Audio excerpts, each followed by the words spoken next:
con las universidades. Pero antes que nada voy a saludar al doctor Gabriel Jarque, es abogado querellante en la causa. Esto también es muy importante, porque hemos hablado de este tema durante la semana, ¿no? De la salud mental. Hablamos mucho y por supuesto también de estos casos de 3 suicidios que se dieron en el ejército y de un gendarme. Y aquí un fallo que viene en alguna medida a dar respuesta, si bien responde o obedece a un hecho del año 2003, es muy claro. Se trata de el soldado Mauro José Francisco Ramírez, que apareció muerto el 26 de junio del año 2003 en un destacamento de Misiones. Bueno, la Cámara justamente señala que hay responsabilidad institucional aún si se tratara de un suicidio. ¿Cómo está, Gabriel? Muchas gracias por su tiempo. ¿Qué tal? Buenos días, ¿cómo están? No, por Bien. nada. Bueno, es un tema que ha generado mucha preocupación porque en estas últimas semanas, lamentablemente, ¿no? Tuvimos esta noticia que se reiteraba. Claro, sí, nosotros estábamos un poco a la expectativa del resultado de este recurso que habíamos interpuesto y que fundamos en el mes de agosto de este año, pero como recién bien decían, esta es una causa que el hecho en sí que comenzó a investigarse data del año 2003, por lo cual ha tenido, bueno, sucesivas idas y vueltas, archivo, desarchivo, planteos y demás, y habíamos llegado después de tanto tiempo y de tanto esfuerzo, aportando pruebas y demás, habíamos llegado al punto en que desde nuestro enfoque existía mérito suficiente como para concretar citaciones indagatorias y bueno, en este caso el juez interviniente resolvió que no correspondía y eso lo impugnamos ante la Cámara Federal de Posadas, que era el Tribunal de Alzada del juez del juzgado en el que intervenía, digamos, originalmente en el trámite de la causa, y la Cámara Federal de Posadas, digamos, sin analizar todas las implicancias, todas las graves implicancias que tenía esta cuestión, una de ellas justamente las connotaciones de violencia institucional claras. Bueno, la Cámara Federal de Posadas optó por un pronunciamiento formal, y ese pronunciamiento fue el que nos llevó a promover la instancia de casación, y ya digo, en el mes de agosto de este año concurrimos a fundamentarlo oralmente, y bueno, en este mes de diciembre se resolvió en forma favorable. Claro, claro. ¿Cómo habían sido? Entiendo que las características de ese episodio, con respecto sobre todo a la investigación, ¿no? A los primeros momentos de la investigación, ¿habían sido obstaculizadas, cuestionada al menos? Sí, la investigación inicial fue muy deficiente. Se omitieron realizar diligencias básicas, diligencias elementales de investigación, como por ejemplo la preservación de las prendas del soldado, que son útiles para después realizar pericias, teniendo en cuenta que el hecho ocurrió, el fallecimiento ocurrió por un disparo en el pecho del soldado. Era fundamental preservar las prendas, era fundamental preservar el fusil, era esencial también preservar la vaina y por supuesto el lugar donde ocurrieron los hechos.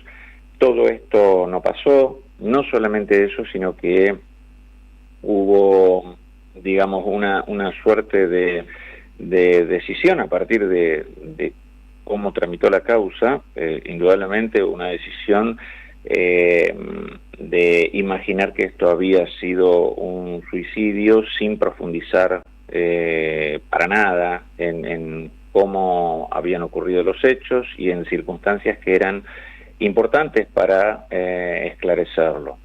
Lo cierto es que en esta línea, quien primero fue convocado para investigar el hecho fue un juez Sí. provincial que claramente no tenía nada que hacer en el trámite en la medida que el hecho había ocurrido en instalaciones, en dependencias del ejército. Era un juez federal el que tenía que intervenir. Este primer juez provincial ya luego fue destituido del cargo, pero es quien, como decía recién, omitió llevar adelante diligencias fundamentales del inicio de la investigación. Esto no terminó solamente en esta primera etapa, porque la causa fue archivada, precisamente porque se presumía que había sido un suicidio, y en el año 2015 digamos, con la intervención de la querella, nosotros fuimos designados para asistir a la mamá del soldado, que no solamente es querellante, sino también víctima de estas circunstancias. Claro. En el año 2016 logramos el desarchivo de la causa, y en el año 2017, en septiembre del 2017, a partir de medidas de prueba que habíamos propuesto al juez interviniente y que fueron practicadas, llegamos a la conclusión que existía méritos como para formalizar esas citaciones indagatorias de 2 integrantes del ejército.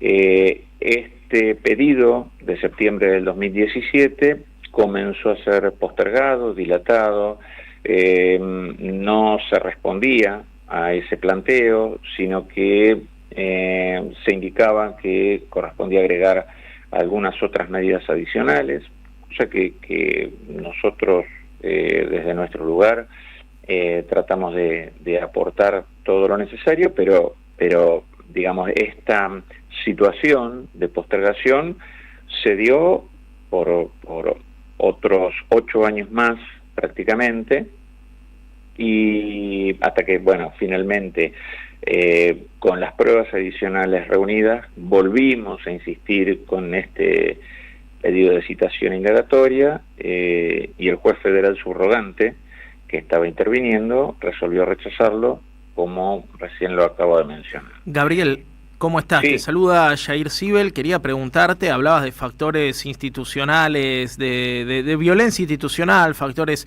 que impactaron en esta causa. ¿Cómo lo lees que pega esto al interior del Ejército, de las Fuerzas Armadas? ¿Y cuáles son esos factores institucionalizados de violencia a los que hacías referencia?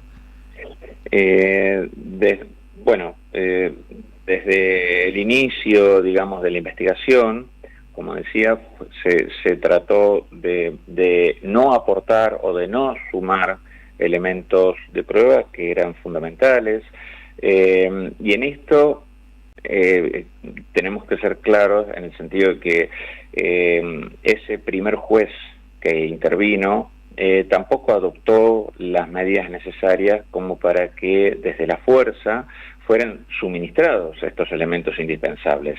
Por ejemplo, no tenemos un inventario detallado de qué es lo que fue hallado en la taquilla del soldado. Sabemos de algunas cosas, pero el inventario no está, y hay cosas que se perdieron o desaparecieron.